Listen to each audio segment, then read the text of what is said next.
पाहूनच तोंडाला पाणी सुटेल एवढी चटपटीत चटकदार अशी ही पाणीपुरी रेसिपी, पावसाळ्यात सुद्धा खावीशी वाटणारी पाणीपुरी रेसिपी आज आपण पाहणार आहे। तर करूया आपण रेसिपीला सुरुवातच।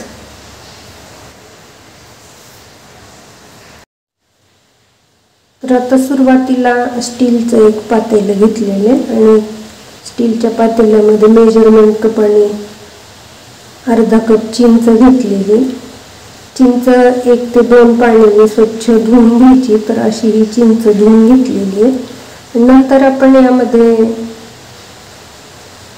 1 कप भरून गूळ घालून घ्यायचा आहे। गूळ भरत असताना पण वरपर्यंत येईल असा हा कपामध्ये गूळ भरून घेतलेला आहे, म्हणजे पाणी खूप छान आंबट गोडसर तयार होतं। आता या चिंच आणि गुळामध्ये आपण 2 कप पाणी उकळलेलं घालून घेतलेले, झाकण ठेवून द्यायचे आणि हे पातेलं चिंच भिजायला साईडला ठेवून द्यायचे। नंतर आपण परत एक स्टीलच्या पातेल्यामध्ये पाणी ठेवून घेतलेलं आहे। तर पुरीचं पीठ भिजवून घेणार आहे, यासाठी हे पाणी उकळून घेतलेले। तर हे पाणी पण आपण या कपामध्ये काढून घेतलेले। तर हे असं मेजरमेंट घेतलं म्हणजे पुरे एकदम खुसखुशीत अशा तयार होतात। तर अर्धा कप पाणी या ठिकाणी घेतलेले, पाणी आपण थोडा वेळ साईडला ठेवून देऊया। तर असं मेजरमेंट घ्यायचे। 1 कप भरून रवा घेतलेला आहे आणि स्टीलच्या बाउलमध्ये हा रवा काढून घ्यायचा आहे। नंतर पाव कपच मैदा घ्यायचा आहे। मैद्याचा वापर या ठिकाणी करावाच लागतो। अगदी थोडंसं चिमूटभर मीठ घालून घेतलेले आणि हे अर्धा कप पाणी घालून घ्यायचे। अगदी डोळे झाकून जरी तुम्ही ही पुरी रेसिपी बनवली तरी खूप छान खमंग खुसखुशीत अशी पाणीपुरी तयार होती। चमच्याने गरम असल्यामुळे सुरुवातीला मिक्स करून घ्यायचे, नंतर हाताने छान असं याचा डो मळून घ्यायचा। तर या ठिकाणी रवा आणि मैदा याचाच वापर करावा लागतो, म्हणजे ही पुरी छान खुसखुशीत अशी तयार होती। पीठ छान मळून झाल्यानंतर झाकण ठेवून द्यायचे। अर्धा तास हे पीठ भिजायला ठेवून द्यायचे। तोपर्यंत आपण कुकरच्या डब्यामध्ये 2 कप पांढरा मटार घालून घेतलेला आहे, थोडंसं पाणी घालून घेतले आणि हे मटार आणि बटाटा आपण तोपर्यंत वाफवून घेणार आहे। तर कुकरच्या डब्यावर एक डिश ठेवायची आणि डिशमध्ये 3 ते 4 बटाटे पण वाफवून घ्यायचे। तर पुरीमध्ये भरण्यासाठी हा मटार आणि बटाटा वापरणार आहे। कुकरच्या शिट्ट्या होईपर्यंत आपण पुदिन्याचं चटपटीत पाणी कसं तयार करायचे ते पाहूया। तर या ठिकाणी 1 वाटी भरून कोथिंबीर घालून घेतली। मिक्सरचं लहान भांडच घ्यायचं म्हणजे छान अशी याची पेस्ट तयार होईल। नंतर अर्धी वाटी पुदिना पानं घेतलेली आहे, ती घालून घ्यायचे, स्वच्छ धुवून घ्यायचे दोन्ही पण, आणि 1 इंच आलं आणि 3 हिरव्या मिरच्या घालून घेतलेल्या आहेत। चवीनुसार मीठ घालायचं, थोडंसं पाणी घालून छान अशी याची पेस्ट बनवून आणायची। एकदम बारीक असं हे वाटून आणायचे। मिक्सरला छान थोडं थोडं पाणी घालून हे वाटून आणलेले। नंतर आपण हे पाणी गाळून घेणार आहे। तर काचेच्या बाउलवर गाळणी ठेवून गाळणीमधून हे पाणी छान गाळून घेऊया। थोडंसं पाणी घालायचे वरून आणि चमच्याने छान असं हे याचं पाणी गाळून घेऊया आपण। तर या पद्धतीने चमच्याने छान ही पेस्ट दाबून असं हे पाणी गाळून घेतलेलं। नंतर आपण यामध्ये आता परत अर्धा ग्लास पाणी घालून घेतोय, म्हणजे पाणी छान घट्टसर चटपटीत असं तयार होतं। आता यामध्ये मसाला घालूया। तर या ठिकाणी 1 चमचा भरून भाजलेली जिरे पूड घालून घेतली, 1 चमचा ब्लॅक सॉल्ट घालून घेतले म्हणजे काळं मीठ घालून घेतलेले, आणि 1 चमचा चाट मसाला घालून घेतलेला आहे। 1/2 लिंबू पिळून घ्यायचे यामध्ये।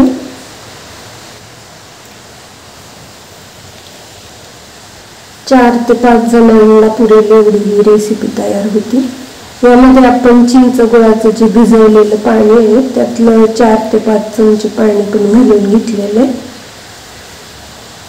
आणि हे पाणी छान असं हलवून घ्यायचं, म्हणजे मसाले छान विरघळले पाहिजे इतपत हे पाणी हलवून घेतलेले।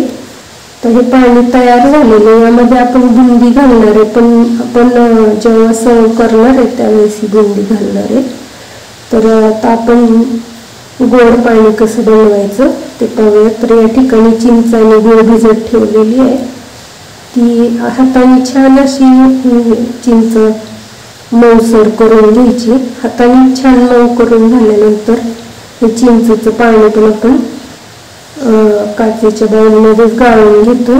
गाळणीवर छान असं हे चिंच आणि गुळाचं पाणी घालून घेतलेले, गुळ पूर्ण मेल्ट झालेला आहे यामध्ये गरम पाणी घातल्यामुळे। नंतर यामध्ये आपण मसाले घालून घेऊया। तर 1.5 चमचा आपण भाजलेले जिऱ्याची पूड घालून घेतलेली आहे, 1 चमचा भरून काळं मीठ किंवा ब्लॅक सॉल्ट घालून घेतलेले, 1 चमचा भरून यामध्ये चाट मसाला पण घालून घेतलेला आहे, चवीनुसार मीठ घालून घ्यायचे, अगदी थोडंसं मीठ घालायचं। नंतर अर्धा चमचा लाल तिखट पण घालून घेतलेले, तिखटाचं प्रमाण थोडंसं कमी ठेवायचं, गोडसर पाणी हे छान लागतं या पाणीपुरीला। आणि आता यामध्ये आपण अर्धी वाटी बुंदी घालून घेतली, छान एकदा मिक्स करून घेतलेले। आणि आता आपण या पाणीपुरीसाठी लागणाऱ्या पुऱ्या तयार करून घेऊया। परत एकदा हाताने छान हे पीठ मळून घ्यायचे हाताने घट्टसर, आणि खूप छोटे छोटे असे याचे गोळ्या करून घ्यायचे पुरीला लागणाऱ्या। तर हाताने असं हे तुम्हाला दाखवते, खूप छोट्या एकदम काढून घ्यायच्या। पाणीपुरीसाठी लागणारे हे बॉल्स एकदम लहान लहान तयार करून घ्यायचे। आणि आता एक एक करून आपण ही पुरी लाटून घेणार आहे। तर या साईजची ही पुरी लाटून घेतलेली आहे पहिली, आणि ही आता तुम्हाला दाखवते दुसरी। एकदम हलक्या हाताने असं तेल वगैरे पीठ वगैरे न लावताच हे छान असं लाटून घ्यायचं। सर्व पुऱ्या अशा लाटून पोळपाटावर घ्यायच्या। 10-15 पुऱ्या लाटून झाल्यानंतर कढईमध्ये तळायला घेणार आहे आपण, म्हणजे या पुऱ्या सुकल्या जात नाही, आणि पुऱ्या सुकल्या नाही म्हणजे एकदम टम्मा अशा या पुऱ्या फुगतात पण, म्हणून एकदम पुऱ्या लाटून घ्यायच्या नाही। 10 ते 15 लाटल्यानंतर परत तळून घ्यायचे आणि परत एकदा लाटायचे। अशा पद्धतीने सर्व पुऱ्या तयार करून घ्यायच्या। तर एक एक करून तापलेल्या तेलामध्ये ह्या पुऱ्या घालून घेतलेल्या, तुम्ही पाहू शकता पुरी टाकल्या टाकल्या खूप टम्म अशी फुगती, एकदम खमंग खुसखुशीत अशा या पुऱ्या तयार होत आहेत। तर अशा तळून झाल्यानंतर तेल निथळून या पुऱ्या काढून घेतलेल्या, आणि आता राहिलेल्या पुऱ्या पण याच पद्धतीने तयार करून घ्यायच्या। परत एकदा एक एक करून पुऱ्या सर्व कढईत घालून घेतलेल्या, आणि ह्या पुऱ्या तयार करून झालेल्या तुम्हाला दाखवते। खूप छान अशा पुऱ्या तयार होत आहेत। सर्व पुऱ्या लाटून आणि लालसर तळून झालेल्या।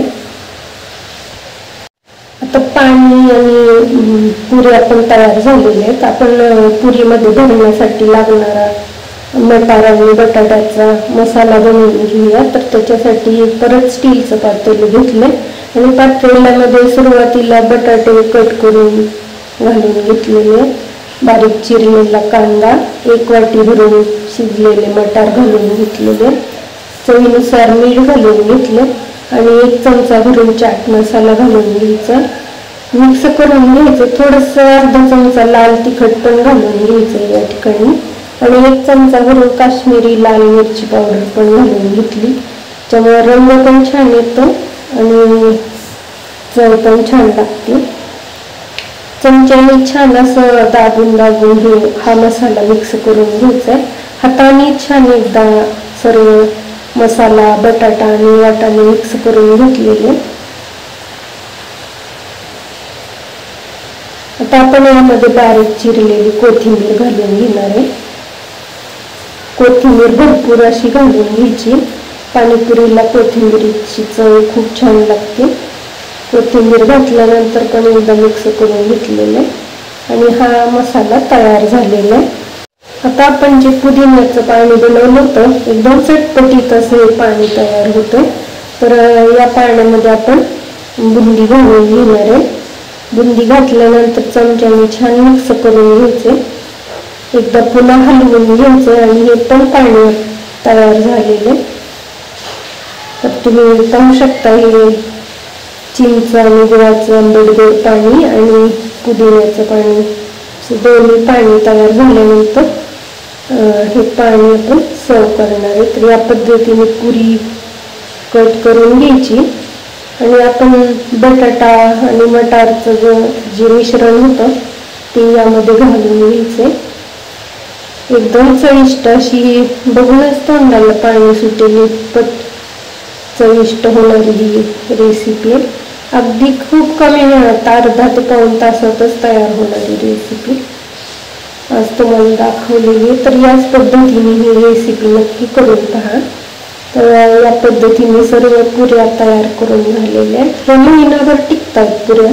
अशा जरी करून डब्यात भरून ठेवल्या तरी आहे अशाच महिनाभर राहतात या पुऱ्या.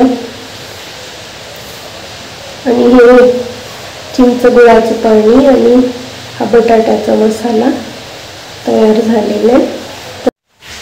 अशा आंबट गोड तिखट चवीच्या रेसिपीमुळे आपल्या पोटाचं आरोग्य तर नीट राहतच, पण यामध्ये वापरलेले चिंच, गूळ, पुदिना, कोथिंबीर, जिरे, काळं मीठ या सर्व मसाल्यांमुळे पण पोटाचं आरोग्य चांगलं राहण्यास मदत होते. भूक वाढते आणि पोटात गॅस वगैरे तयार होत नाही.